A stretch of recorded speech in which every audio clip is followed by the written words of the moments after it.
Je vous ai dit qu'il y a des gens qui, lorsqu'ils récitent la prière, qui disent par exemple, donne-nous aujourd'hui notre pain de ce jour, ils ne sont pas littéralement en train de dire que Dieu, c'est du pain dont on a besoin aujourd'hui.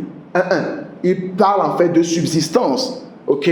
Maintenant, quand j'ai dit ceux qui continuent de faire cette prière, ne pensez pas que je suis en train de dire qu'il ne faut pas faire cette prière.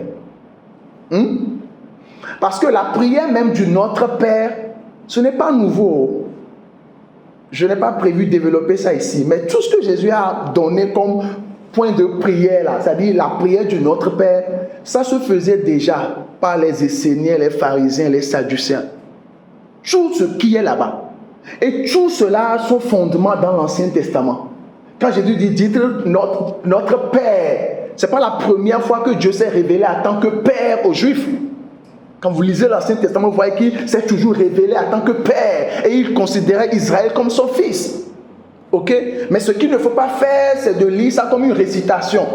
Ma main, voici ma main. Elle a 5 doigts, en voici 2, en voici 3. Ce n'est pas une récitation. Notre Père qui est aux cieux, que ton nom soit sanctifié, que ton nom vienne. Tu finis, tu prends encore. Notre Père qui est aux cieux. Dieu nous appelle à une relation vivante. C'est ce qu'il ne faut pas faire. Sinon, cette prière, nous la faisons très quotidiennement. C'est juste que nous ne récitons pas ça.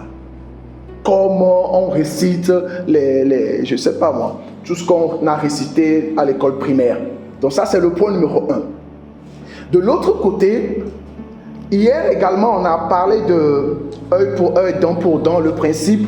On a vu en fait que c'était un principe de justice et d'équité. Ok? Et parce que Jésus était sous la loi, il a dit certaines choses et reconnu la véracité de certaines choses. Quoique ça ne soit pas la volonté parfaite du Père. Qu'est-ce que ça signifie? Parce qu'il était né sous la loi. Parce que quand on dit ça, on dit par exemple que Jésus a parlé du même principe, œil pour œil, dent pour dent. Il y en a qui vont dire, ah ok, bon, finalement, d'accord, je vois. Donc, si on me fait le mal, je peux faire également la même chose à la personne, à la même proportion, à la même mesure. Toi qui es né de nouveau aujourd'hui, si par exemple, on l'a même déjà vu la dernière fois, que si par exemple quelqu'un veut porter un faux témoignage contre toi, tu ne vas pas vouloir lui faire la même chose. Mais parce que Jésus était sous la loi, il a accommodé ce principe qui a sa source dans l'Ancien Testament. Et il a enseigné. Il n'était pas en train de corriger Moïse. Il était plutôt en train de donner son accord sur ses enseignements. Est-ce que vous suivez? Ce que Moïse a enseigné, que les Juifs connaissaient déjà, il est venu réitérer la même chose. Parce qu'il est venu accomplir la loi et non l'abolir. Maintenant, après sa mort et sa résurrection, il y a de ces choses qu'il a même enseignées dans les évangiles qui ne sont plus valables pour le croyant né de nouveau. Est-ce que vous suivez? C'est important de comprendre ça. Il y a des choses que Jésus a enseignées parce qu'il était sous la loi lui-même et qu'il n'a pas encore accompli la loi. Mais après sa résurrection, nous ne fonctionnons plus sous œil pour œil, dent pour dent. Si tu m'insultes, parce que vous avez compris le principe de œil pour œil, dent pour dent, je l'ai expliqué la dernière fois. Donc si quelqu'un t'insulte ou quelqu'un fait un mauvais témoignage contre toi, ou quelqu'un par exemple, comme on leur a dit, si quelqu'un tue ton âne, la personne doit amener une autre âne pour remplacer, un âne pour remplacer. Nous ne vivons pas dans ce même principe aujourd'hui. Tu peux décider de laisser ça à la personne. Tu peux décider de pardonner. Ce n'est pas la peine.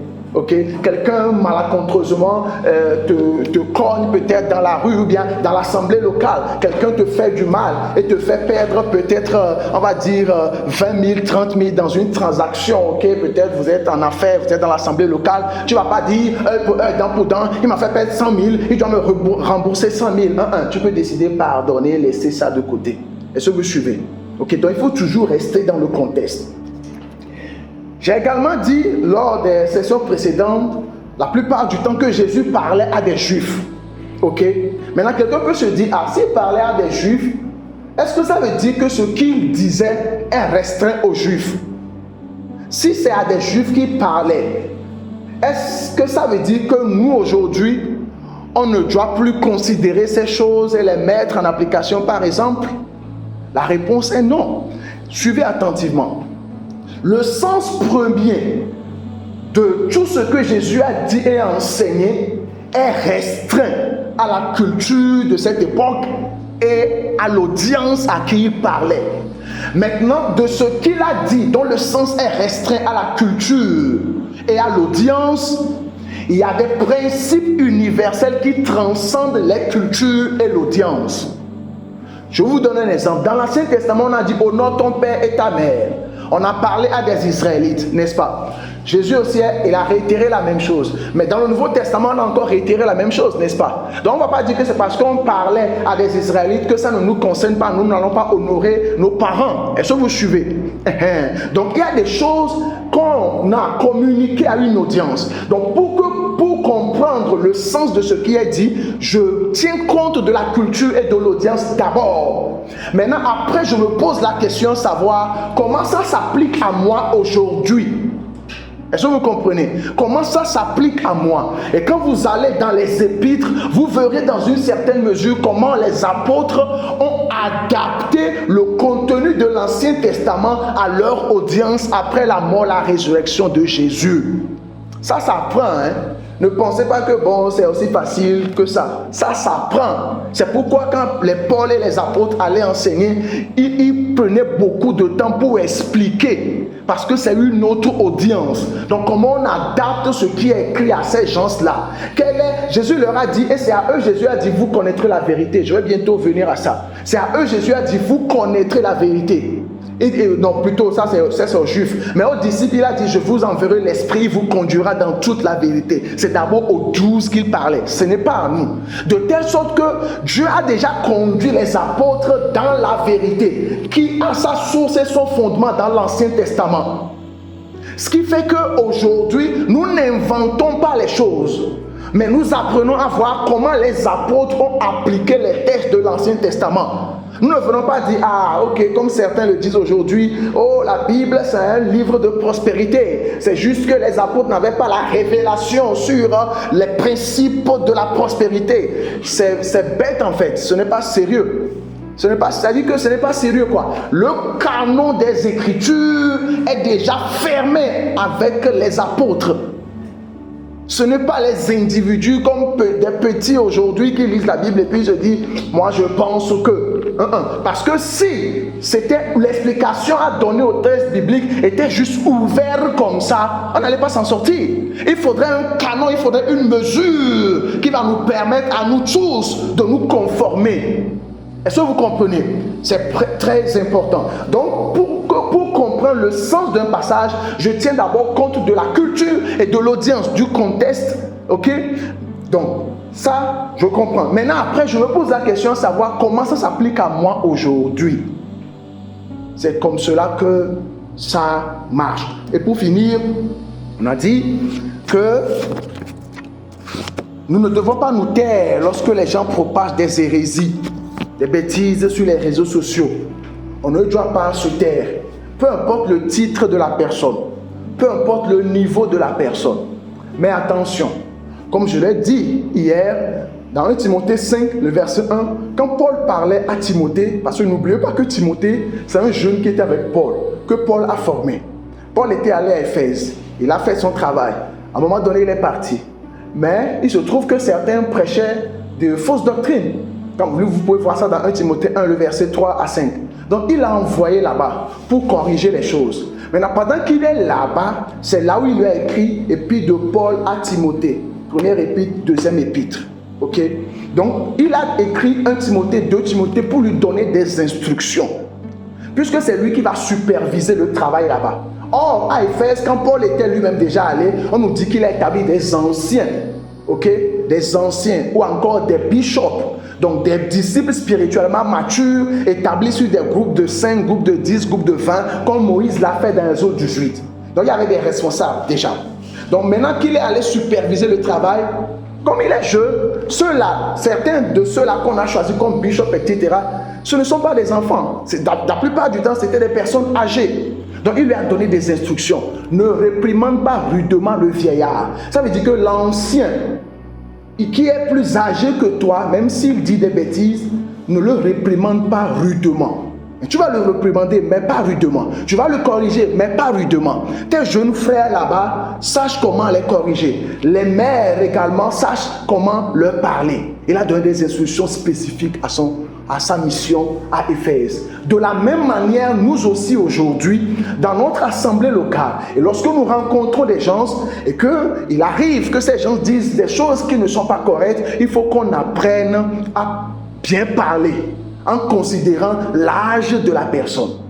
Comme je l'ai dit hier, peu importe l'âge et le niveau de la personne, quand c'est faux, c'est faux. Il faut parler pour corriger cela. Mais il faut savoir comment le faire.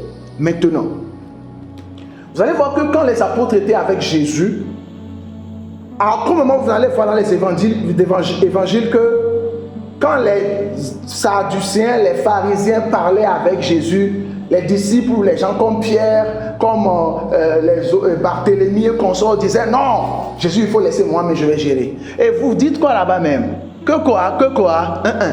Ils se sont tus et ils voyaient le maître faire parce qu'ils étaient des disciples. C'était leur maître qui avait la capacité d'appeler les pharisiens race de vipères. Mais eux n'avaient pas le droit. Parce que quand tu es un disciple, tu te tais, tu vois comment ton maître fait. Il y a des choses que tu ne peux pas dire. Il y a des choses que ton pasteur peut dire que toi, tu ne peux pas dire. Il y a des gens que ton pasteur peut corriger que toi, tu ne peux pas corriger. Compte tenu de ton niveau et de ton expérience dans les choses spirituelles. Parce que tu es encore un disciple. Aujourd'hui, vous voyez beaucoup de jeunes qui sont comme des chiens enragés, qui ont fui la maison, qui veulent dévorer tout le monde, parler de ce qu'ils ne maîtrisent pas. Il ne faut pas faire ça. Est-ce que vous comprenez? C'est parce que Timothée était sous Paul qu'il était conduit et Paul lui a dit tu peux faire ça, tu peux faire ça. Il avait une autorité derrière. Il ne s'est pas juste levé pour dire ce qui ne passait pas la tête. Donc il faut faire suffisamment attention. Ok? Il fallait que je clarifie ce point. Alléluia. Amen, amen. Donc nous allons continuer avec l'enseignement du jour. On a vu précédemment comment découvrir le sens d'un passage biblique. C'est le thème que nous sommes en train de voir et c'est toujours le même thème que nous allons voir. On a parlé de mots de compréhension, on a parlé du premier principe en disant que les passages bibliques peuvent avoir un sens littéral ou figuré. On a également dit les passages bibliques ont souvent une antériorité scripturaire. On a expliqué cela et démontré ça avec des exemples. Ok? Donc, le troisième principe qu'on a entamé hier, c'est les passages bibliques ont tous un contexte qui les explique. Les passages bibliques ont tous un contexte qui les explique. C'est ce qu'on a commencé par voir hier.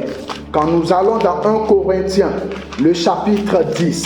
1 Corinthiens, le chapitre 10, le verset 11. Regardez ce que Paul écrivait aux chrétiens de Corinthe.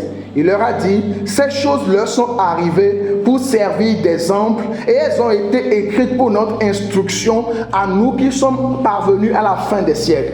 Donc à son époque, lui aussi il disait, maintenant quand vous lisez à partir du verset 1, il parlait de ce qui s'est passé dans l'Ancien Testament. Il dit, ces choses leur sont arrivées pour servir d'exemple. Elles ont été écrites pour notre instruction. Dans Romains 15, verset 4, on l'a également déjà vu que les Écritures ont été rédigées pour nous, mais pas à nous. C'est-à-dire que quand les auteurs bibliques voulaient écrire, d'ailleurs, quand vous prenez la lettre ici, on dit Épître de Paul aux Corinthiens, pas aux gens d'Accordé Sewa ou d'Adidogome, pas aux chrétiens d'Adaolato, Épître de Paul aux Corinthiens. C'était d'abord spécifique. Mais comme je l'ai dit précédemment, dans ce qu'il a dit, il y a des principes universels qui transcendent les cultures et les gens à qui il avait parlé. Ok? Donc, les passages bibliques ont tous un contexte qui les explique. On a pris d'abord un exemple la dernière fois et on va continuer avec ça. Les exemples que nous prenons sont en fait des hérésies, des mensonges qui circulent aujourd'hui et qui paralysent beaucoup de croyants. Donc, pendant que je suis en train d'enseigner, ce que vous devez rechercher, c'est quoi? Apprenez surtout la manière dont nous procédons pour arriver aux conclusions. C'est pourquoi d'abord je mets l'affirmation. On a vu hier, la Bible dit que les gens disent que la Bible dit que nous ne devons pas juger. Laissons donc chacun avec son opinion. quand je veux comprendre si vraiment on est en train de dire que je ne dois pas me prononcer sur les mensonges que certaines personnes partagent, je vous ai déjà montré un outil qu'on appelle Quick Bible. Je prends Quick Bible, je tape juger ou juge et je vois tous les endroits où on a mentionné juge ou juger dans la Bible. Et je dois lire tous ces passages minutieusement. C'est pourquoi l'œuvre du ministère, c'est un travail. Si c'est 100 passages qui apparaissent, tu lis tous les 100 passages et tu notes. Maintenant, chaque fois que tu vois un passage en particulier dans ton application, tu tapes dessus, tu lis dans le contexte. Donc si c'est dans l'épître de Paul aux Corinthiens par exemple, comme on l'a vu hier, on a vu 1 Corinthiens 5 du verset 12 au verset 13 où Paul disait que nous devons juger ceux du dedans. Et on a expliqué que Paul n'était pas en train de contredire Jésus. Mais pour savoir ça, on a remonté au verset 1. Parce que Paul, quand il écrivait, il n'a pas subdivisé sa lettre en chapitre et en verset. C'était une lettre. Donc il nous faut commencer au début. Et avant même de lire 1 Corinthiens, va lire d'abord les actes des apôtres. Parce que c'est dans Acte 18 qu'il est allé à Corinthe. Et après, maintenant, il leur a écrit une lettre. Donc, ça, le livre des Actes des Apôtres te donne un background sur les épîtres. Est-ce que vous comprenez? Le background premier des épîtres, ce sont les Actes des Apôtres. Le background des Actes des Apôtres, ce sont les évangiles. Et le background des évangiles, c'est l'Ancien Testament. Ok, donc il faut toujours lire dans le contexte. Le contexte, c'est ce qui donne un sens cohérent à ce que nous disons et faisons. On l'a déjà expliqué lors de la première saison. Donc voyez comment nous procédons. C'est ce qui va vous aider à maîtriser aussi. Donc la deuxième affirmation qu'on a vue, c'était si tu veux que ton niveau change financièrement, il faut semer comme Isaac. Ce qui n'est pas vrai. Et on l'a démontré. Comment on l'a fait? On a pris le passage, on l'a lu dans le contexte. On s'est posé la question à savoir, mais quand on dit Isaac a semé dans le pays, qu'est-ce que ça signifie concrètement? Parce qu'aujourd'hui, les gens expliquent ça en disant que tu dois prendre de l'argent et aller semer dans la vie de quelqu'un qui est vibrant spirituellement, quelqu'un qui sait vraiment le Seigneur pour recevoir en retour. Mais ici, on voit que Isaac, il est lui-même prophète. Il n'y a pas plus béni que lui à son époque.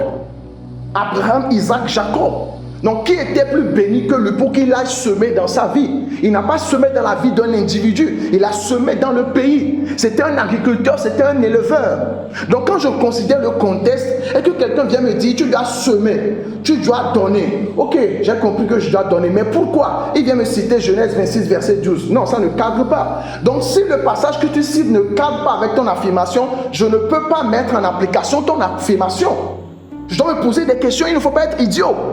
Parce qu'il y a des gens qui ne réfléchissent pas, c'est pourquoi on les escroque dans certaines assemblées. Est-ce que vous voyez?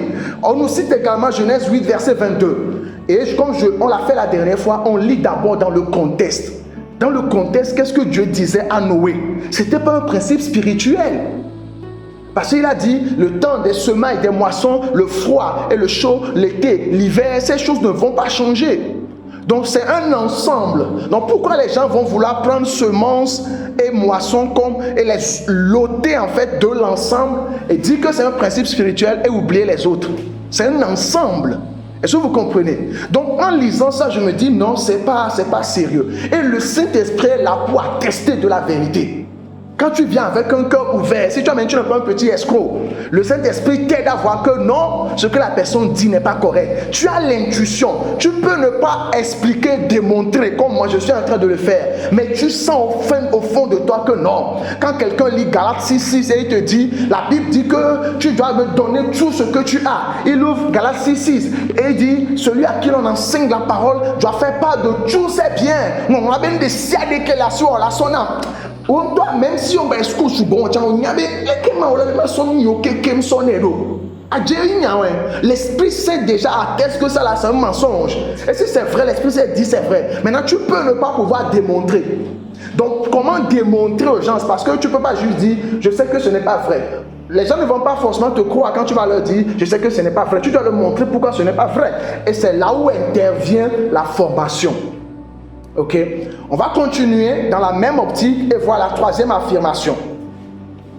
La troisième affirmation est comme suit. On dit, Si tu veux l'onction d'un homme de Dieu, va semer dans sa vie.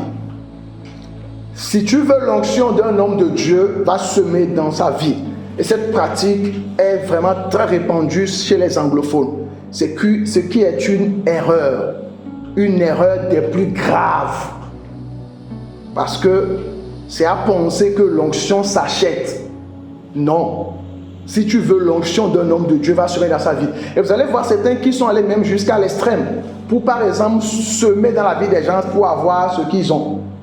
D'habitude, ce qui se passe, c'est que quand quelqu'un dans une église achète une voiture et l'autre vient et dit, il tape la voiture, il dit, prends, I tap into your grace. I tap into your grace. Je puise dans ta grâce. Non, il faut être sérieux, va travailler. Tu es trop paresseux en fait. Qu'il t'explique comment il a fait pour avoir la voiture au lieu de dire, I tap into grace. Hein? Il a fait des investissements, il fait un business, il va apprendre ça au lieu de dire I tap into grace. C'est bête en fait de dire ces genres de choses. C'est pas sérieux. Or, nous sommes des êtres intelligents. Donc, il ne faudrait pas que nous soyons dans la bêtise. Donc, on nous dit, si tu veux l'onction d'un homme de Dieu, va semer dans sa vie. Donc, on va analyser ensemble cette affirmation et voir si c'est fondé. Ok? Si c'est fondé. On prend d'abord Nombre chapitre 11, verset 17. Maintenant, comment moi je suis arrivé à la conclusion et j'ai mis tous ces versets que nous allons examiner. Comment j'ai fait? J'ai d'abord pris ma Bible. Ok, on dit, si je veux l'onction d'un homme de Dieu, je dois semer dans sa vie. Ok. Dans la Bible, il y a des gens qui ont été utilisés par Dieu. Je vais aller voir là où quelqu'un a semé. Je commence par Genèse et je commence par fouiller. C'est comme ça moi je procède. Je fouille. Où est-ce qu'on a dit, où je dois voir en fait, où les gens ont semé. Et quand on dit souvent semer, c'est aller donner l'argent à la personne. Je dois aller voir là où on a donné de l'argent aux gens pour recevoir l'onction. Et je commence par fouiller Genèse, Exode, Lévitique, Nombre, Deutéronome. Si je ne procède pas de cette manière, je me dis, ok, qui sont les gens que Dieu a vraiment utilisés dans la Bible? Il y a Moïse. Ok, il y a Moïse. Il y a Abraham aussi. Abraham, Isaac, Jacob. Il y a Moïse. Ok. Ah, Moïse avait un serviteur Josué. Ok. Ok, est-ce que pour continuer la mission, pour prendre la relève, est-ce que Josué est parti semer? Je dois aller lire. Et je me concentre sur le livre de Deutéronome, Exode, Deutéronome, et puis le livre de Josué. Après, je vois qu'il y a Élisée. Oh, ok. Je vais voir si Élisée a semé dans la vie d'Élie. Je prends Jésus et les apôtres. À quel moment ils ont semé dans sa vie? Je vais dans les actes des apôtres. Peut-être que, comme on n'a pas vu ça dans les évangiles, peut-être que ça va se figurer là-bas. Je vais là-bas. Et effectivement, il y a un exemple là-bas. Mais c'est un mauvais exemple. On va voir ça tout à l'heure. C'est Simon Magus. Simon le magicien. Il y a un mauvais exemple par rapport à ça. Mais ce qui est bizarre, c'est que tu vois le chrétien qui veut imiter le mauvais exemple. Et des fois, on ne va pas les blâmer. Ok, il y en a parce qu'ils n'ont pas été enseignés. C'est tout ce qu'on leur a dit. Donc pour eux, c'est ça qui est vrai. Donc c'est comme ça que je procède. Et vous pouvez aussi procéder de cette manière. Donc quand je vais d'abord dans Nombre 11, le verset 17, à un moment donné, Dieu a dit à Moïse, rassemble les 70 anciens. Je vais prendre l'esprit qui est sur toi et le mettre sur eux afin qu'ils portent la charge du peuple avec toi. Donc quand je lis dans le contexte, ce à quoi j'assiste en fait, c'est que Moïse, il était seul en train de faire le travail. Il était seul. Et là, comme Dieu voyait qu'il s'épuisait, Dieu lui a dit, ok, rassemble les 70 anciens. Rassemble-les. Je vais mettre l'esprit qui est sur toi, sur eux. Pourquoi? Pour qu'ils portent la charge du peuple avec toi. Pour qu'ils t'aident dans le ministère. Donc quand je lis, je ne vois nulle part où on leur a dit, il faut qu'ils sèment dans ta vie d'abord, pour taper dans ta grâce. Ça n'existe pas là-bas. Mais nous voyons en fait l'acte souverain de Dieu. Dieu lui-même qui prend l'esprit qui est sur Moïse pour le déposer sur les 70. C'est Dieu qui a décidé de ça. Et c'est Dieu qui l'a également fait. Est-ce que vous suivez? C'est Dieu qui décide. Ça c'est le premier exemple. Quand je prends l'exemple de Élisée, dans 1 Roi 19, du verset 16 au verset 19, Dieu a dit expressement à Élie, va moindre Élisée pour prophète. Avant qu'il n'aille le rencontrer, ne jette son manteau sur lui. Dieu avait déjà fait le choix que ce sera Élisée, le successeur d'Élie. Ce n'est pas lui qui a dit je désire, je vais taper dans la grâce. C'est Dieu qui avait déjà décidé que dans mon plan, par rapport à mon dessein, le successeur de tel sera tel. Parce que c'est son travail. Maoubé doye quoi. Et Maoubé doye, le salut des âmes, l'œuvre spirituelle, c'est le travail de Dieu. Et c'est lui qui choisit qui il veut, comme il le veut. Et l'utilise comme il veut. Donc ce n'est pas d'abord lié à ton désir, c'est d'abord lié au choix de Dieu. Et maintenant, là où ton désir intervient, ou alors ta volonté intervient, c'est au niveau de l'acceptation. Oui, Père, je suis d'accord. Je veux œuvrer, collaborer avec toi. C'est pourquoi dans 1 Corinthiens 3, on dit que nous sommes co-ouvriers avec le Seigneur. Donc, on voit que Élisée n'a pas semé dans la vie d'Élie pour recevoir une quelconque onction. Dans Acte 1, verset 8, d'abord, on voit l'exemple des apôtres. Mais quand vous allez dans Luc 6, verset 12, la Bible nous dit que Jésus a passé toute la nuit pour prier. Et c'est le jour suivant qu'il a choisi ses disciples. Il ne les a pas choisis au hasard. Il a passé la nuit à prier. Et c'est là qu'il les a choisis. Et il leur a dit, attendez, vous allez recevoir la puissance d'en haut. Il n'a pas dit, venez, tap into my grace. I have an anointing, a supernatural, a breakthrough. Il n'a pas fait cette gymnastique que certains font aujourd'hui. Il a dit, patientez. Ce qu'on leur a dit, c'est patienter. Ce n'est pas venir semer dans la grâce. Et ils ont reçu l'esprit. Maintenant, il y a des gens malhonnêtes qui vont vous dire, oui, mais quand on prend l'histoire même de Isaac, Isaac a dit à Ésaü, fais-moi un gibier comme je l'aime, et après je vais te bénir. Vous voyez, voilà quelqu'un qui est malhonnête. Le gars, il aime même manger la viande. Et bon, nous, c'est pas les kémis, il y a certains qui aiment manger, envie de boire, le bois là. Donc, et les bois, ben, dans ce il y a de la liberté, ni on a tifié. Donc, il faut que je nous décale les bois, il faut que je mange encore, tu vois, parce qu'il était chasseur, c'est pas la première fois qu'il mangeait ça. Donc, il lui a dit, va fais-moi ça, et puis, bon, après, je vais te bénir après. Parce qu'il aimait ça. Lui, c'est la fin qu'il a fait parler. Ce n'est pas un principe spirituel qu'on est en train d'énoncer. Maintenant, le problème des gens, c'est que quand ils lisent les narrations, c'est-à-dire dans la Bible, il y a des narrations, des récits. Comme dans le livre de Genèse, ce que vous voyez, c'est un récit. On narre une histoire donnée. Donc, quand vous lisez les narrations, sachez que l'on n'est pas en train de vous donner des leçons de morale. Dans les narrations, on n'est pas en train de vous dire ce qu'il faut faire ou ne pas faire. On raconte tout simplement l'histoire, ce qui s'est passé. Est-ce que vous suivez? Donc ici, quand Isaac dit, va me tuer un gibier, je vais manger afin de te bénir, ce n'est pas un principe spirituel qu'il est en train d'énoncer. Parce que d'ailleurs, qui a pris la relève après Jacob? Qui veut essayer? C'est Joseph. C'est Joseph que Dieu a utilisé pour préserver la nation d'Israël. Mais quand Dieu s'est révélé à Joseph et qu'il avait déjà même choisi, son papa même n'a pas compris ça. Quand l'enfant a commencé à avoir des visions, des songes, parce qu'à cette époque-là, c'était le propre des prophètes d'avoir des visions et des songes. Donc quand il a commencé à voir ces choses, il a dit ça à ses parents, ils n'ont pas vite compris. Ses frères n'ont pas compris.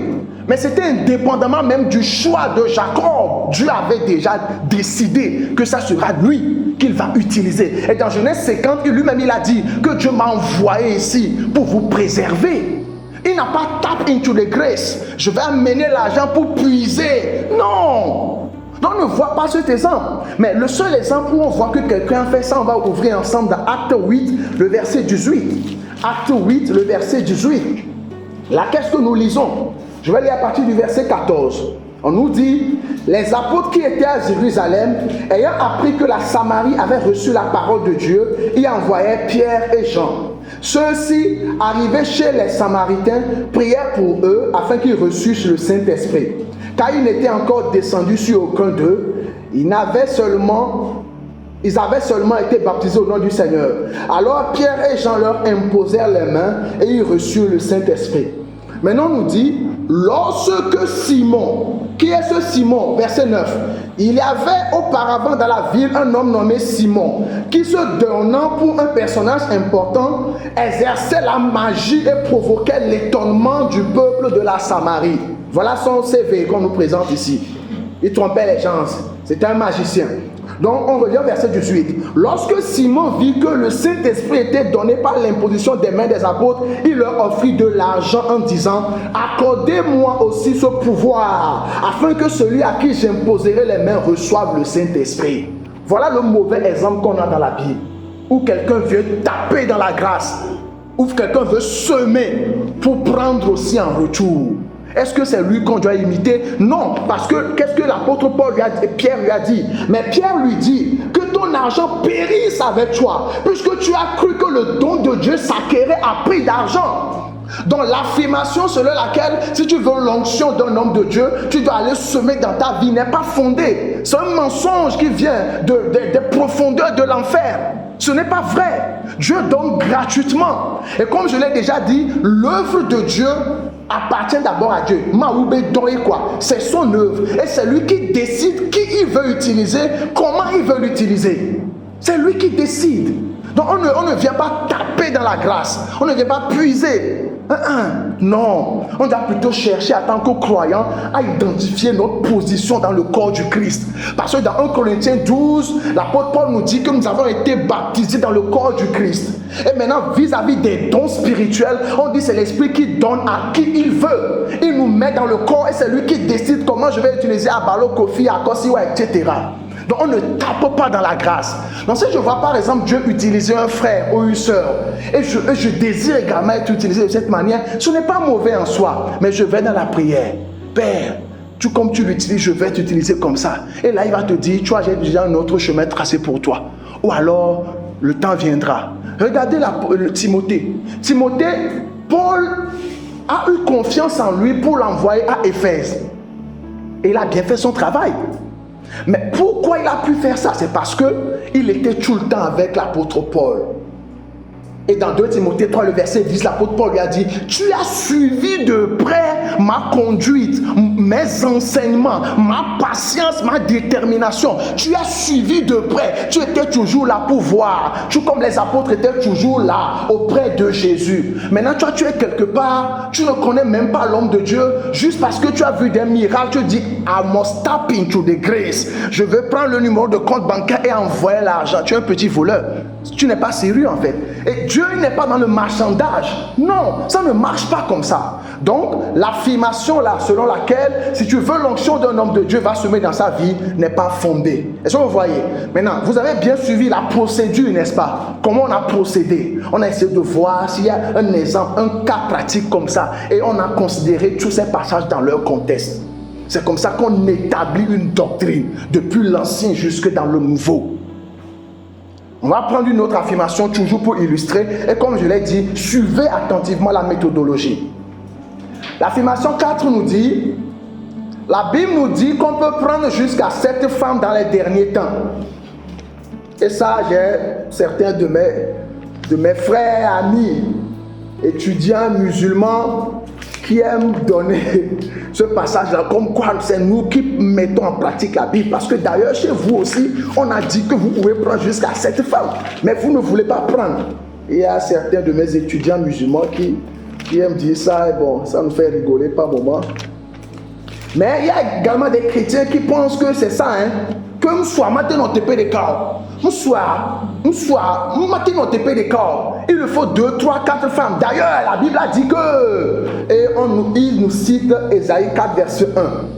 Dans Ésaïe 4, verset 1, on nous dit: et 7 femmes saisiront en ce jour un seul homme et diront: nous mangerons notre pain et nous nous vêtirons de nos habits. Fais-nous seulement porter ton nom, enlève notre opprobre.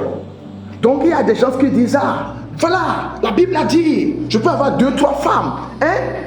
On les fout, non, non, ce n'est pas sérieux. C'était la fornication qui veut te déranger comme ça. Ce n'est pas vrai, la Bible n'a pas dit ça. Mais comment on est arrivé à cette conclusion? On va examiner ensemble. N'oubliez pas que nous parlons du contexte. Donc quand eux, ils s'arrêtent juste au chapitre 4, verset 1, n'oubliez pas que quand les manuscrits ont été rédigés, ce n'était pas subdivisé en chapitres et en versets. Donc ce qu'on a dit ici, là, d'ailleurs même ça ne devrait pas être au chapitre 4. Ça devait être au verset 27 même de chapitre 3 si c'était bien subdivisé. Parce que vous allez voir tout à l'heure avec moi que ce qu'il a dit ici suit une suite logique. Parce que quand il dit et c'est une conjonction de coordination, ça veut dire que il y a quelque chose dit précédemment. Et cette femme, donc qu'est-ce qui a précédé et pour qu'on dise que cette femme vont tenir l'habit d'un homme et dire on veut porter ton nom, etc. On va remonter au chapitre 3. Remontons au chapitre 3. Maintenant, je vous place le contexte. Le peuple d'Israël et de Juda, parce que comme je l'ai déjà enseigné, après Salomon et son enfant, le royaume a été divisé. Les 10 tribus au nord, les 2 tribus au sud. À partir de cet instant, quand on dit Israël dans la Bible, faites attention parce que Israël ne renvoie plus aux 12 tribus forcément. À partir de cet instant, il y a Israël qu'on utilise pour parler des 10 tribus au nord, dont la capitale est la Samarie, et on a les 2 tribus au sud, Juda et puis Benjamin, dont la capitale est Jérusalem. Donc, ces gens, à un moment donné, se sont plongés dans l'idolâtrie, l'injustice, comme ils savent le faire, parce que c'est un peuple au cou roide et au cœur incirconcis. Donc, Dieu, avant le désastre, parce que quand tu fais le mal, tu vas récolter ce que tu as semé. C'est simple. Si quelqu'un va mettre la main dans le feu le brûle, on ne va pas dire, Dieu, pourquoi tu as créé le feu de telle sorte que ce feu-là puisse brûler? Pourquoi tu as fait ça? Normalement, le feu que tu devais créer ne devait pas brûler les gens. Ça devait juste servir à cuisiner et de ne pas nous brûler. Pourquoi tu as fait? Voilà la créature, voilà l'argile qui est en train de demander à son potier, pourquoi tu as fait ça? La créature qui demande au créateur. Vous voyez comment il est insolent, comment nous sommes des fois insolents parce qu'on parle de Dieu. Voilà, on ne doit pas faire ça. Est-ce qu'on est ensemble? Donc ici, ces gens également sont allés dans l'idolâtrie, ils sont partis faire des choses bizarres et Dieu, avant que le désastre ne vienne, a envoyé son prophète pour leur parler. Cessez de faire ça, le jugement vient. Et souvent quand le jugement doit s'abattre sur eux, c'est une nation païenne qui les attaque et qui les asservit.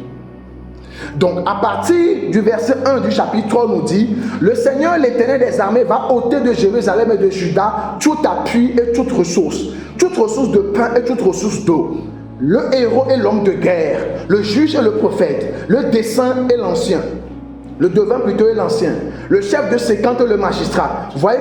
Regardez attentivement ce qu'on est en train de citer. Le chef de séquente et le magistrat, le conseiller, l'artisan distingué, l'enchanteur habile. L'habile enchanteur. Je leur donnerai des jeunes gens pour chefs et des enfants domineront sur eux. Il y aura réciprocité d'oppression parmi le peuple.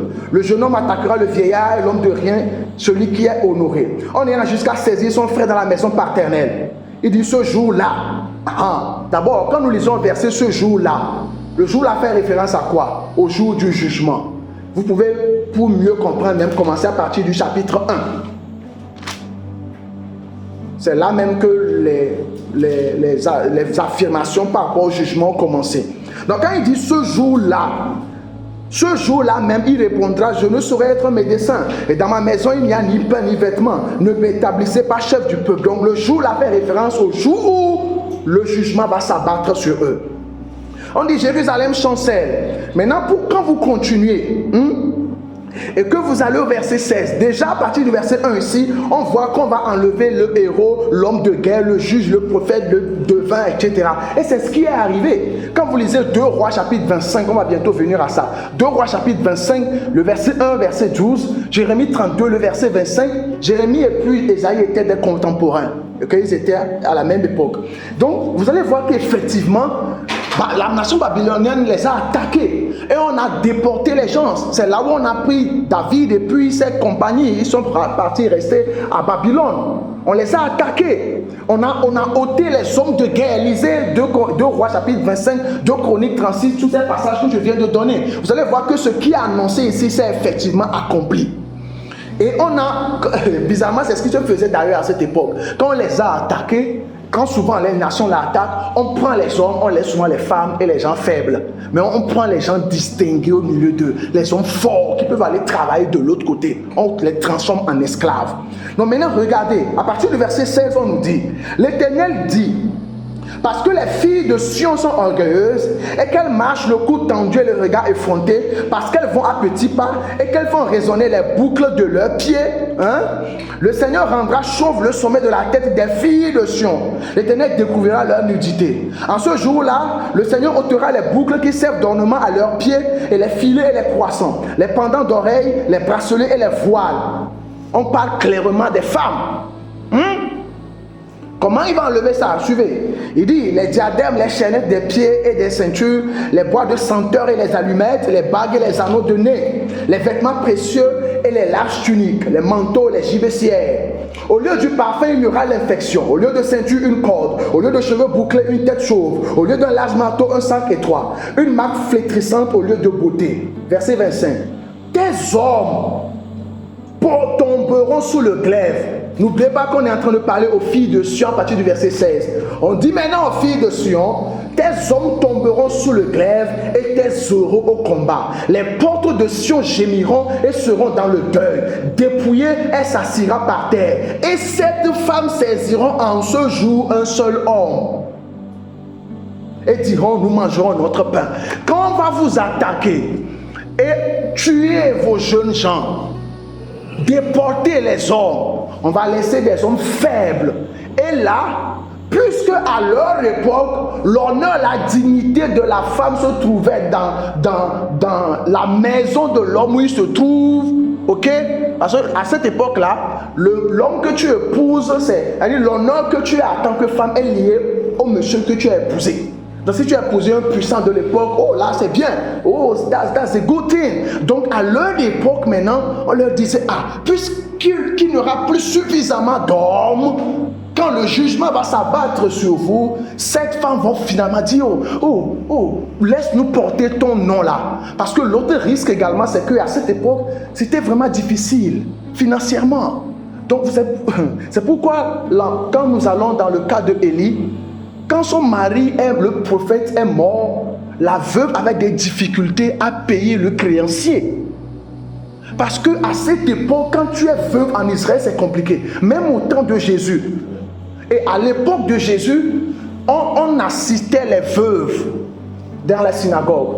Et c'est pourquoi les apôtres également, maintenant ce qui se passait, c'est que si finalement tu dis que tu crois dans le Christ, tu rejoins les Paul, les Pierre, etc., on te chasse de la synagogue. Et c'est là maintenant, comme il y avait beaucoup de veuves, à un moment donné, d'abord ils le faisaient, et c'est pourquoi on nous dit qu'il y a eu des problèmes lors de la distribution de nourriture dans Acte 6. Parce que c'était à l'assemblée d'aider ces gens. Et Paul également écrit par rapport à ça à Timothée, d'aider les veuves qui sont réellement veuves. Ok? Donc, c'est de ça qu'on nous parle ici, compte tenu de leur contexte, de l'attaque qu'ils vont subir, des jeunes hommes qui seront déportés. Compte tenu de la situation socio-politique, ce qui va s'en suivre, c'est que les femmes seront plus nombreuses que les hommes et les 7 femmes vont dire, on va aller chez ce monsieur, on veut juste porter ton nom, on veut juste porter ton nom. C'était ça le contexte. Ce n'est pas le même contexte aujourd'hui. Est-ce qu'on est ensemble? Donc quand vous lisez dans le contexte à partir du chapitre 3, vous voyez que c'est très clair. Et si on veut aller plus loin, quand je nous lis Jérémie 32, le verset 25, Jérémie 32, le verset 25, Jérémie 32, le verset 25, vous allez voir, on nous dit, néanmoins, Seigneur éternel, tu m'as dit, achète un sang pour de l'argent, prends des témoins, la ville est livrée entre les mains des Chaldéens. La ville est liée entre les mains des Chaldéens, en d'autres termes, des Babyloniens. Ok? Vous lisez 2 Rois 25 également, du verset 1, verset 12. Parce que bon, peut-être que certains ne vont pas encore faire le rapprochement. Quand on dit, et la ville est livrée entre les mains des Chaldéens, allez dans Daniel chapitre 1 pour voir le rapprochement là-bas. Daniel, le chapitre 1, on nous parle en fait de comment on a déporté Daniel et ses amis à Babylone. Voilà, Daniel, le chapitre 1, je nous fais voir ça rapidement. Ok, on dit la 3e année du règne de Joachim, roi de Juda, Nebuchadnezzar, roi de Babylone, marcha contre Jérusalem et l'assiégea. Ok, le Seigneur livra entre sa main Joachim, roi de Juda, et une partie des ustensiles de la maison de Dieu. Nebuchadnezzar emportant les ustensiles au pays de Shinéar, dans la maison de son Dieu, il les mit dans la maison du trésor de son Dieu. Et quand vous descendez au verset 4, de jeunes garçons sans défaut, corporels, beaux de figure, doués de sagesse, d'intelligence et d'instruction, capables de servir dans le palais du roi, et à qui l'on enseignerait les lettres et la langue des Chaldéens. Ok, donc c'est juste pour faire voir que quand on parle du Babylone, on parle de Chaldéens, en fait, des Chaldéens. Donc, dans le passage de Jérémie 32, 25, 2 Rois 25, verset 1 à 12, 2 Chroniques 36, verset 17, ce que ce prophète Ésaïe a prophétisé, on voit son accomplissement rapporté dans ces différents passages. Donc, la Bible ne nous autorise pas à prendre 2, 3, 4, 5, 6, 7 femmes. Donc celui qui est en train de dire ça aujourd'hui pour dire ah je peux le faire, et c'est l'argument de certains, c'est que on a dit que le bishop doit être mari d'une seule femme, moi je ne veux pas être bishop donc je suis libre de faire ce que je veux, et il va citer Ésaïe 4. Il n'est pas sérieux en fait, parce qu'il fait sortir le test du contexte. Donc il nous faut toujours et toujours tenir compte du contexte. Est-ce que vous voyez? Donc pour montrer que cette affirmation n'est pas correcte, on a lu dans le contexte à partir du chapitre 3. Et ce qui peut également vous aider, il y a des Bibles comme celle que j'ai ici, où vous retrouvez en bas de certains versets des références bibliques. Ok? Des références qui renvoient à d'autres passages bibliques où on a parlé de ce qui est dit dans le passage que tu lis. Donc, ce genre de Bible. D'accord? Voilà. Ceux qui ont les Bibles de 3000 là, il faut acheter ça. C'est à partir de 8000, vous l'avez déjà. Ça va vous aider. On met les références en haut, ça peut vous aider. Gloire à Dieu. Ok. On va continuer avec un autre exemple. 5e affirmation. Il y en a qui disent, dans le royaume de Dieu, tu dois être violent afin de prendre ce qui t'appartient. The violent take it by force. Et comment les gens essaient d'appliquer ça? Quand ils viennent pour se réunir dans les assemblées pour prier, on leur dit les violences s'en emparent. Prie. Et vous voyez les gens mettre beaucoup d'énergie dans la prière, comme si c'est ça qui peut pousser Dieu à exaucer. Ou bien c'est ça qui va leur donner l'exaucement à leur prière. Donc pour affranchir ces gens, pour leur faire voir que vous n'avez pas besoin de vous épuiser avant que Dieu ne vous écoute, on va expliquer ce passage. On dit dans le royaume de Dieu, tu dois être violent afin de prendre ce qui t'appartient. Matthieu 11, le verset 12. On nous dit, depuis le temps de Jean-Baptiste jusqu'à présent, le royaume des cieux est forcé et ce sont les violents qui s'en emparent. Le royaume des cieux est forcé et ce sont les violents qui s'en emparent. Donc tu dois être violent. La foi c'est maintenant. Ça aussi c'est un mensonge. Quand on lit Hébreux 11 verset 1, now faith is, non, now là-bas ce n'est pas pour dire que maintenant, ce n'est pas, ça ne renvoie pas au temps. Même dans le grec, le mot utilisé traduit par now ou maintenant, la foi, ce n'est pas lié au temps pour que tu penses que c'est maintenant. Non, on dit mais là c'est par la violence, par la foi. Ce qui peut nous aider également à ne pas être esclaves de cette mauvaise interprétation, c'est comme je l'ai dit, quand vous lisez ce passage de Matthieu chapitre 11, le verset 12, juste en bas ici, on a mis Luc 16, 16. Donc, ce qui est dit ici est répété dans Luc 16, 16. Donc, je vais aller dans Luc 16, 16. On va voir comment on nous a communiqué la même pensée là-bas. Dans Luc 16, 16, on nous dit... La loi et les prophètes ont subsisté jusqu'à Jean. Depuis lors, le royaume de Dieu est annoncé et chacun use de violence pour y entrer.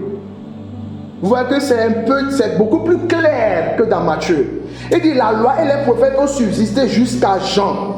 Depuis lors, le royaume de Dieu est annoncé et chacun use de violence pour y entrer. Donc ici, on ne parle pas d'exaucement de prière. Donc quand tu prends ce verset, tu veux l'appliquer à la prière, tu fais une mauvaise interprétation ou usage de l'écriture ou bien de ce qui est écrit.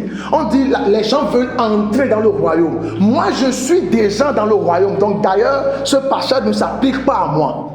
Moi, je suis déjà dans le royaume. Eux, ils usaient de violence. Maintenant, comment ils l'ont fait? On va voir ça dans Matthieu 3 tout à l'heure. Mais avant de vous faire lire Matthieu 3, nous avons lu Luc 16 tout à l'heure.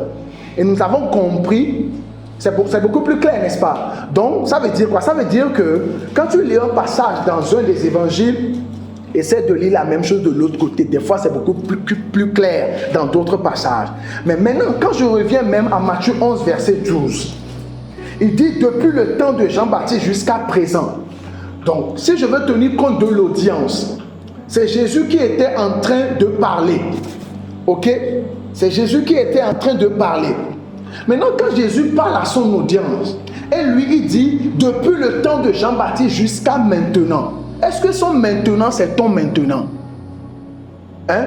C'est comme si je parle avec toi. Je te dis, depuis la dernière fois jusqu'alors, les choses sont un peu compliquées. Hein? Et on rédige ça dans un livre. Celui qui va venir 50 ans après, quand il prend le livre là, quand moi je dis jusqu'à... C'est mon maintenant, ce n'est pas toi ton maintenant. Donc l'affirmation de Jésus est limitée à ce instant-là. Est-ce que vous voyez? Donc le maintenant de Jésus c'est différent de mon maintenant. Il faut que je comprenne. Donc il dit depuis le temps de Jean-Baptiste. Ça veut dire quoi depuis le temps de Jean-Baptiste? Depuis que Jean-Baptiste est apparu sur la scène. Puisqu'on nous parle du royaume de ceux qui est annoncé. Qui annonçait le royaume de ceux avant que Jésus ne vienne? C'est Jean-Baptiste. Et c'est ce qu'on va voir dans Matthieu le chapitre 3. Matthieu chapitre 3, on dit, en ce temps-là, parut Jean-Baptiste prêchant dans le désert de Judée. Il disait, répentez-vous car le royaume de Dieu est proche. Et il dit, Jean est celui qui avait annoncé par Isaïe le prophète lorsqu'il dit, c'est ici la voix de celui qui est dans le désert, prépare le chemin du Seigneur, plein ses sentiers. Ok? Et on nous dit au verset 4, Jean avait un vêtement de poil de chameau et une ceinture de cuir autour des reins. Il se nourrissait de sauterelles et de miel sauvage. Les habitants de Jérusalem, de toute la Judée et de tout le pays des environs du Jourdain se rendaient auprès de lui et confessant leurs péchés, ils se faisaient baptiser par lui dans le fleuve du Jourdain. C'est ça là que Jésus a qualifié d'user de violence. Les gens s'empressaient pour y aller. Parce que les Juifs s'attendaient déjà au royaume de Dieu, à l'avènement du royaume de Dieu. Depuis les Esséniens, 200 ans avant Jésus, on s'attendait au royaume. Le royaume, l'intervention de Dieu. Et ce que Jean-Baptiste faisait dans le Jourdain, les Esséniens faisaient déjà ça. Bien avant même que Jean-Baptiste ne vienne plonger les gens dans le Jourdain. Les Esséniens faisaient déjà cette pratique-là, à Qumran, là où ils étaient réunis. Un jour, je vais parler de ces Juifs-là. Donc, les pharisiens et les sadducéens, tout le monde attendait l'avènement du royaume. Et quand Jean-Baptiste est venu et qu'il prêchait, il annonçait ça. À mon et le gogo voir l'avènement du royaume de Dieu. Et tout le monde volait, tout le monde volait. Même on nous dit que, vous voyez ici, on nous dit que même, il dit, mais voyant venir à son baptême beaucoup de pharisiens, de sadducéens. Donc, parce que, c'est un peu comme on dit, Jésus va venir dans 5 jours. Donc, pour vous préparer, venez vous faire baptiser. Tout le monde va aller. Les gens vont s'empresser pour y aller. C'est ça qu'on qualifie de user de violence pour entrer dans le royaume. Donc, le chrétien qui est né de nouveau n'use pas de violence pour recevoir quoi que ce soit de son Père. Non, il est déjà dans une relation d'amour. Donc, ce passage ne doit pas être utilisé pour dire aux gens, priez violemment, soyez violents dans votre foi. Comme si, en étant violent dans la foi, on peut forcer Dieu à faire les choses. Non! Vous voyez. Donc, comment on a procédé dans ce cas-ci? On a également considéré le contexte. On a considéré le contexte. Matthieu 11, le verset 12. On a allé lire Luc 16, 16 et Matthieu 3, 1 à 8. Et on voit que dans le contexte, aujourd'hui, le chrétien n'a pas à être violent dans sa foi. Ok? On va prendre un dernier exemple pour finir. Il y a des gens qui disent, si tu es le premier né dans ta famille, sache que tu dois faire un sacrifice pour sécuriser ta destinée.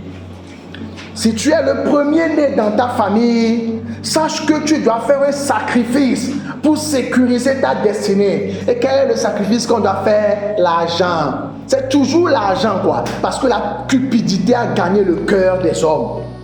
Et ce n'est pas vrai.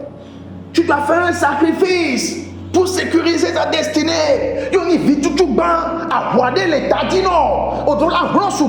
Yoni vit tout bon. Bon, on va voir si c'est vrai, d'accord? Parce que d'ailleurs c'est faux. Mais on va voir si c'est vrai. Si tu es le premier-né dans ta famille, sache que tu dois faire un sacrifice. Et le passage qu'on nous cite, c'est Exode 13, le verset 1. Exode 13, le verset 1. Ne laissez pas les gens vous faire peur. Hein? Quand on y vit tout bien ou le corps vaudou pour le commis. On y vit on arabia ni mjo bio ma ni vit tout bon là. On devait ni fi awa que dit ni fifio. Oh Yehowa, on va honam là. Non, il ne faut pas mettre les gens dans la peur. Exode 13 verset 1, on dit l'Éternel parla à Moïse et dit: consacre-moi tout premier-né parmi les enfants d'Israël, tant des hommes que des animaux. Il m'appartient. Ok. Maintenant, pourquoi Dieu a dit ça? Le contexte de ça là, c'est l'extermination des premiers-nés des Égyptiens. Maintenant, pour bien comprendre le pourquoi Dieu dit de me consacrer le premier-né, il faut tenir compte de la culture de ces gens. Parce que le concept de premier-né, ce ne sont pas les Israélites qui l'ont inventé. Et ce n'est pas restreint à la culture israélite. Le concept de premier-né était partout dans l'ancien Proche-Orient, dans la région où on retrouvait les Israélites, les Cananéens, les Hittites, les Babyloniens, les Acadiens, les Égyptiens, etc. Et dans toutes ces cultures, on retrouvait des premiers-nés. Le premier-né, c'est qui? D'un point de vue naturel et culturel, le premier-né, c'est celui qui est le premier-né biologiquement, ok? Celui qui a ouvert le sein maternel, comme on le dit. Maintenant, c'est vrai qu'il est sorti premièrement, mais il y a des responsabilités, des devoirs qui s'attachent à sa position de premier-né. En tant que premier-né, c'est lui qui est censé prendre la relève après le décès du papa. Si le papa décède, c'est lui qui doit prendre soin de la maman et des autres personnes dans la famille. C'est pourquoi on lui donnait 2/3 des ressources qu'il y avait quand on veut partager l'héritage. Il avait plus que les autres. Pas juste parce qu'il est premier-né, mais à cause de la responsabilité qui repose sur lui.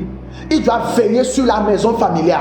Ils ne sont pas comme nous au 21e siècle où quand la personne a 18 ans, il quitte la maison familiale. Non, il ne vivait pas comme ça. Dans une maisonnée à cette époque, vous pouvez voir 3 à 4 générations dans la même maisonnée, un peu comme au village, comme on avait ça de par le passé.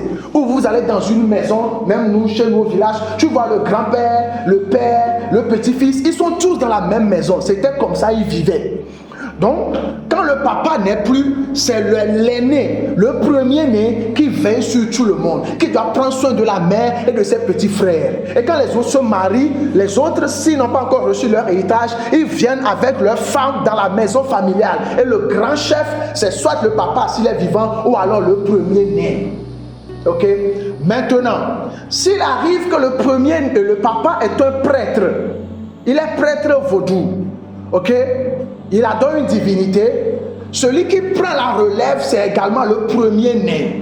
C'est lui qui doit s'assurer que les sacrifices que le papa faisait aux divinités, aux téraphins. Vous savez ce qu'on appelle téraphins, n'est-ce pas? Ce sont des statuettes, des représentations qu'on fait à l'honneur des divinités et puis des ancêtres, des divinités locales. Parce que à leur époque, il y avait non seulement une divinité qui coiffait toute la nation, mais il y avait des divinités qui étaient sur des villes, comme plusieurs autres en Égypte également. Et dans chaque maison, il y a chaque famille qui a sa divinité et ses ancêtres qu'ils adoraient. Donc ils faisaient des téraphins, ils avaient tout ça. Ok?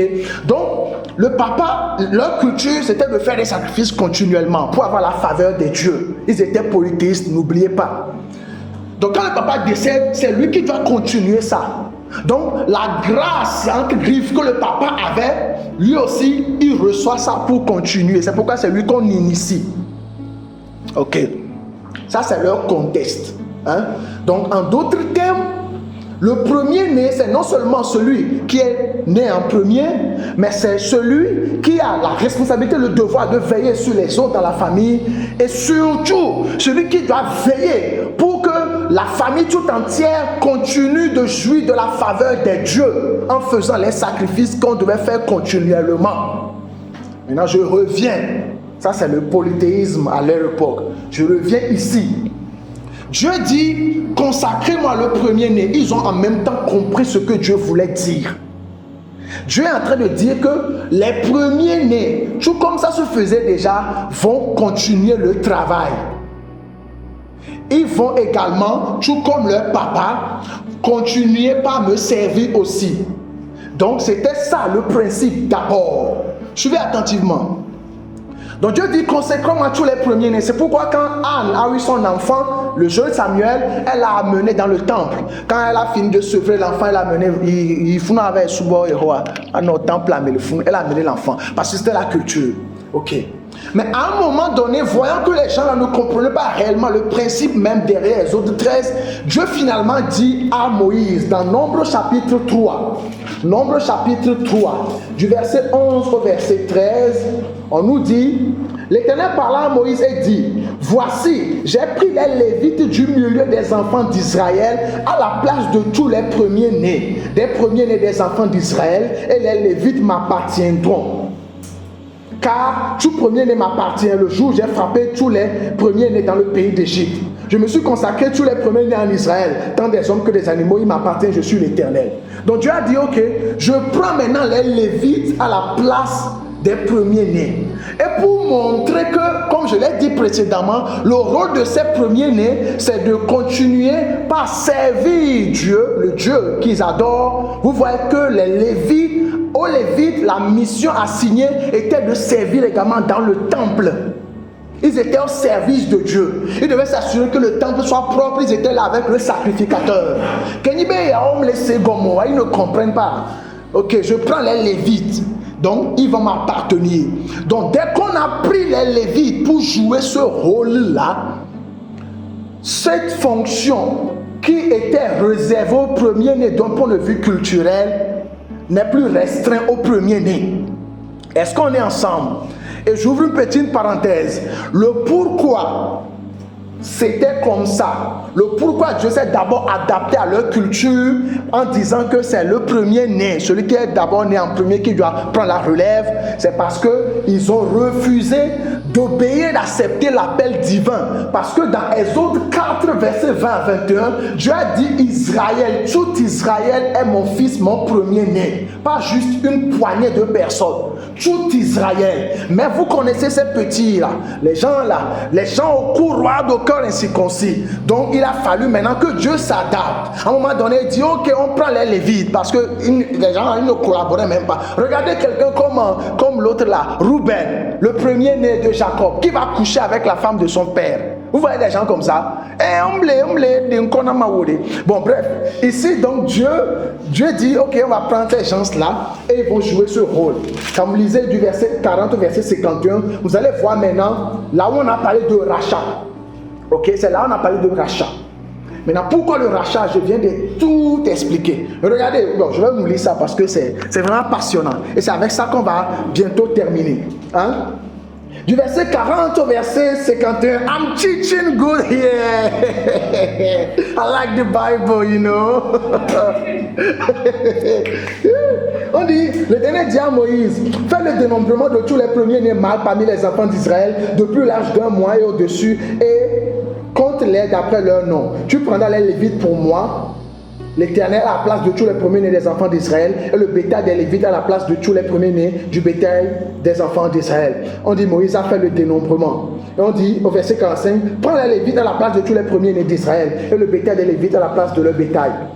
Au verset 46, pour le rachat de 213 273 qui dépassent le nombre des Lévites, parmi les premiers-nés des enfants d'Israël, tu prendras 5 cycles par tête. Tu les prendras selon le cycle du sanctuaire qui est de 20 guéras.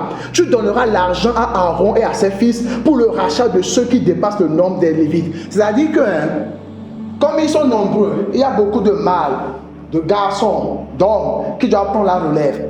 Mais à cause de leur incrédulité et que par rapport à ce que Dieu a dit, il dit ok, bon, ils sont là, fais le compte. Tu les as comptés, ok. Donc, les Lévites maintenant, ceux qui descendent de la tribu de Lévi vont jouer leur rôle. Maintenant, essaie de les compter, voir. Mais supposons qu'ils ont compté, ils ont même donné le chiffre ici. Supposons qu'on a 50 Lévites et on a 100 ici. Oh, ils dépassent. Donc, c'est un peu comme si un Lévite va jouer le rôle de 2 mâles. Ok, 50-100. Donc là, ils vont payer, et c'est là on a dit le cycle là. C'est un peu comme s'ils travaillent pour lui, on le paie. C'est pourquoi quand on a pris l'argent, on a donné ça à Aaron et aux Lévites. C'est comme si on les payait pour leur mission. Est-ce que vous voyez? Ça c'est leur contexte. Ok? Ça c'est l'Ancien Testament. Maintenant, Jésus est venu, il est mort, il est ressuscité. Quand il est mort, il est ressuscité. Ce qui était propre aux prophètes, aux sacrificateurs, c'est-à-dire l'esprit, la vision, etc., Dieu l'a répandu sur toute chair. Vos fils et vos filles prophétiseront.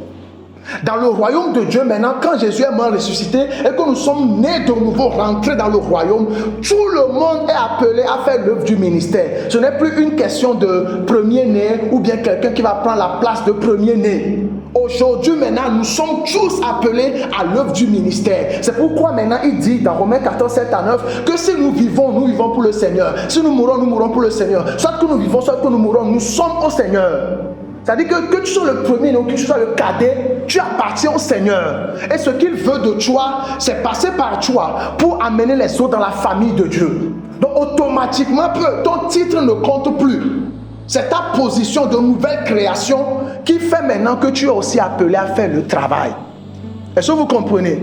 Maintenant, dans la nouvelle création, nous sommes tous appelés. C'est pourquoi il nous donne son esprit et qu'il nous équipe. C'est pourquoi Jésus a dit, allez, faites de toute la nation des disciples. Il n'a pas dit, faites des disciples, les mâles. C'est les mâles que vous devez transformer en disciples. Toutes les nations des disciples, c'est eux tous qui doivent devenir des disciples. Donc quand quelqu'un vient aujourd'hui dire, si tu es premier-né, non, je ne suis pas polythéiste, mon ami. Je ne suis pas autant de ces gens. Je ne refuse pas servir Dieu pour qu'on paie des Lévites pour faire mon travail. Je suis dans le royaume. Je suis au service de Dieu. Je suis image et représentant de Dieu. Donc tu ne peux pas me dire, il faut que je rachète ma destinée ou sécurise. Qu'est-ce que tu entends même pas sécuriser ta destinée? Non, ma vie est cachée en Christ, Christ en Dieu. J'appartiens à Dieu. Colossiens 1, 15 à 16. Et 2 Corinthiens 5, versets 14 à 16. Il nous dit également que nous lui appartenons. Nous sommes là pour faire sa volonté. Que tu sois mâle, femelle, que tu sois premier-né ou dernier cadet, il faut savoir que Benjamin, il faut savoir que tu es déjà appelé par Dieu. L'Esprit de Dieu est déjà en toi. Donc tu n'as pas besoin de sécuriser une destinée comme si tu étais en danger. Tu es déjà en Christ. Donc on ne peut pas utiliser ce passage pour dire aux croyants aujourd'hui, il faut te racheter. Parce qu'il y en a qui le disent, il faut amener de l'argent. Non. Et puis il va te dire que non, moi le pasteur, je suis à la place du Lévite. Et toi, tu es juste un membre. Tu es juste le membre. Non, l'analogie même ne coïncide pas. Ça ne coïncide pas. Parce que les Lévites et les sacrificateurs, c'était eux qui étaient dans le temple. Les autres étaient dehors. Ceux qu'on appelait les membres à cette époque, c'était dehors. Ils ne savaient pas dans le temple. Donc aujourd'hui, même si tu dis que tu es lévite, mais je sers aussi dans le temple avec toi. Je fais l'évangélisation. Je suis au cours de fondement, j'enseigne. Donc tu ne veux pas dire que je suis membre comme eux. Parce que moi, je fais ce qu'ils ne faisaient même pas. Ça ne cadre pas en fait. Donc on n'a pas besoin de sécuriser une quelconque destinée. Donc l'affirmation selon laquelle, et c'est avec ça qu'on finit, si tu es le premier-né dans ta famille, sache que tu dois faire un sacrifice pour sécuriser ta destinée, ça ne tient pas la route parce que nous sommes déjà nés de nouveau en Christ. Nous sommes une nouvelle création. On n'est pas polythéiste pour avoir peur de quoi que ce soit. Alléluia. Donc vous avez vu comment on a procédé. On a considéré le contexte et c'est ça qu'il faut toujours faire. Gloire à Dieu. Donc c'est ce qui va mettre fin à notre session du jour.